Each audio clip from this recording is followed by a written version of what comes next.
Alright, students, we're going to be talking about Unit 6 now, which is the scanner class. If we look real quickly at what you're going to be learning about, it's classes and objects, some really neat stuff, how this relates to Giroux and the things that you read about Giroux. We're going to be talking about something called the scanner class, where your programs now are going to be accepting input from the user. And so we'll be talking about the next int and the next double method. After you read through the notes there is a lab here, sample user input, that you basically are going to create. You just copy this code and then run that, and you'll see how that's going to interact with the user. You'll hit run, and you will now transition from the programmer to the user, and you'll type some numbers in and it'll spit those numbers back out, and it'll be really cool. And once you figure that out, then you'll be able to move on to the next set of labs. And we're going to look at this one. Now this first one is called rectangle, and over down here we have the sample run, and you can see that I have highlighted in this I don't know, teal turquoise-ish highlighted color. Those items right there are what you as the user are going to enter. In fact, when you run your program, it'll say enter the length, and there'll be a text box there, and there'll be a little cursor will be blinking, and then you as the user will type in 10, you'll hit enter. Then I want it to print out this line, you'll type in 20, enter, and then these items down here will just be automatically calculated and then print it out. And so that's what 6.1 is all about. 6.2, I think, is called powers.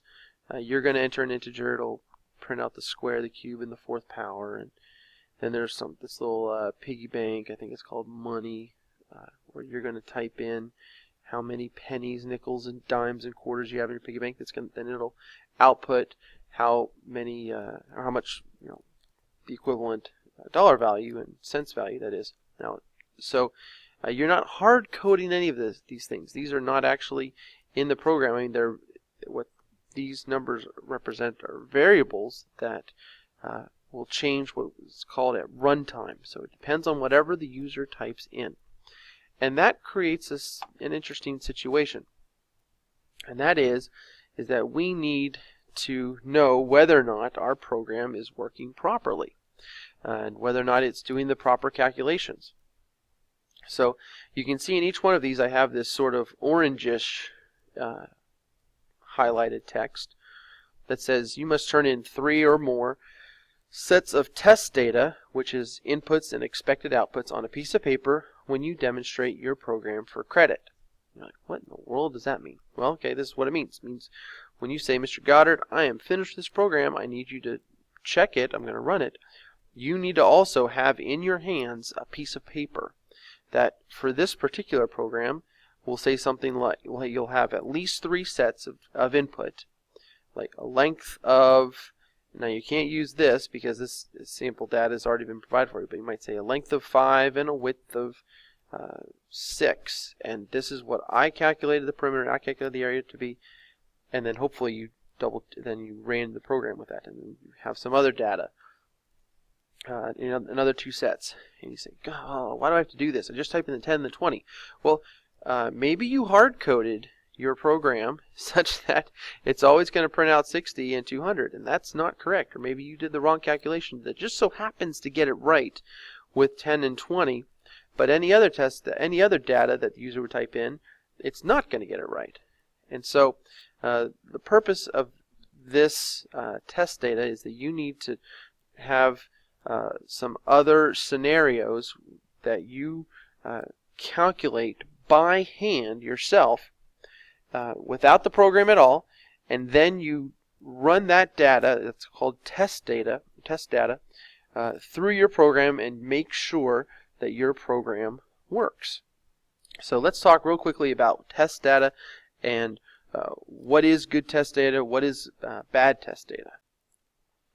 Alright, so let's talk about test data and what makes up good test data and why we need this and what am I looking for on that sheet of paper that you're going to turn in. Well, the purpose of having test data is to make sure that your program consistently runs correctly. It's not enough that it runs correctly once or twice, and it's not enough that it just runs consistently and incorrectly. It has to have both of these. Consistently run correctly. So that's the whole purpose of test data. So, the type of test data that you need to generate on your sheet of paper and use to run your program needs to first of all, it needs to be valid. You need to have some test data that's valid, some that's invalid, and some that's what we call a boundary case or a borderline case.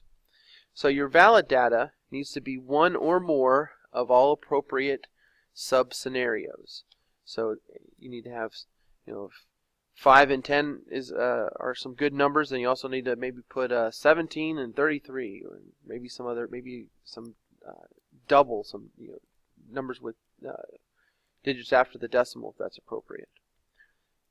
Invalid. You need to have some invalid test data just to make sure that your program isn't going to give actual answers or results when it shouldn't.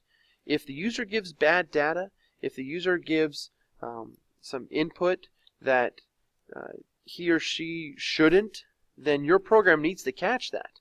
And you say, hey, watch out, this is bad data. An example of this would be like if you are registering on a website and there are rules for the passwords and whatnot, they need to check to make sure that you are entering in, following the rules, I guess, of the password that they have there. Boundary case, well, let me see if I can show you what a boundary case looks like with a good old Venn diagram. So, if we were to think of all the possible input, all the different things that users could enter as this box, then valid data would be inside the circle, invalid data would be outside the circle, and everything right along the edge, right between valid and invalid, would be what we call a boundary case. So it could be inside, could be outside, could be if you have maybe 2 or 3 pieces of data that the user is entering, maybe 2 of them are valid and 1 of them is invalid. You've got to check every different situation. So let's give you a short example, kind of what I'm talking about. Let's say we've got a program, very basic. It's called read and sum, where it's going to read 2 integers from the user, add them up, store them, and then print the result to the screen for the user to see. So some examples of valid data might be just 2 positive integers like 5 and 10, and the sum would be 15. So this is what you would put on your paper if this was a program. You would write, if your variables were A and B, you might, these are all what I called earlier the appropriate sub-scenarios, maybe 2 positives, 1 positive, 1 negative, both negatives. Maybe one where the first number is negative, the second number is positive. Maybe when they're both 0. Those are all valid scenarios. You need to make sure that your program can handle all of those.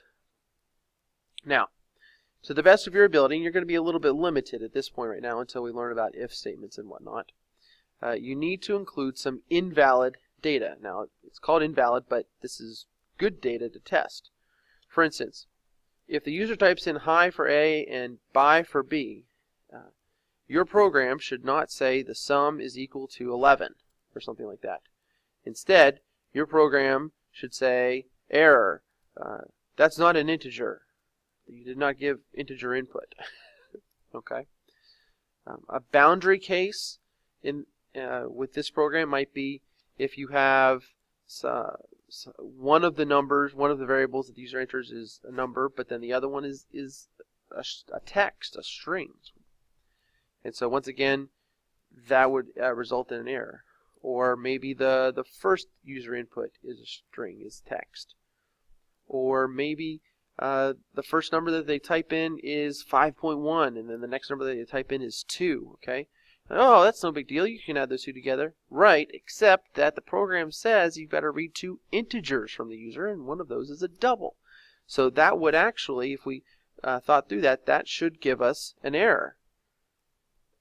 And so if it is totally okay that if you, in your test data, I think it'd be great if you, when you're writing on your sheet of paper, write down some invalid cases, write down some boundary cases, so that you can demonstrate to me that you understand exactly what your program can handle and what it can't handle, and what the expectations are there. So now as we go through the course and what real world programs out there that are using, they're going to use things like if statements, try and catch blocks. They're going to use other methods such as other tools rather, such as methods to check to make sure the user is entering in good data. In fact, sometimes they even use other programs to test to make sure that this program is working properly, which is kind of interesting if you ask me. Anyway, all this is to make sure that your program is working properly. We're going to go through those. We're going to look at those. Just to wrap it up, an example of something that I would not accept, maybe like some poor test data. If you're like, oh, okay, A is 5 and B is 5 and the sum is 10 and A is 8, B is 2, so the sum is 10. Of course, that's terrible test data if that's all that you were right, because you just have two valid cases and they both give the same sum. That's not testing whether or not your program is adding anything up. Your program could be just printing out 10 every time. You could have 10 hard-coded in there, and that would definitely not be a good thing, because if the user typed in any other number other than two numbers which added up at equal 10, then your program would give them the wrong answer. So that's not a good test data set. So hope you enjoy making some test data and programming and growing in your knowledge of computer science. Thanks for watching.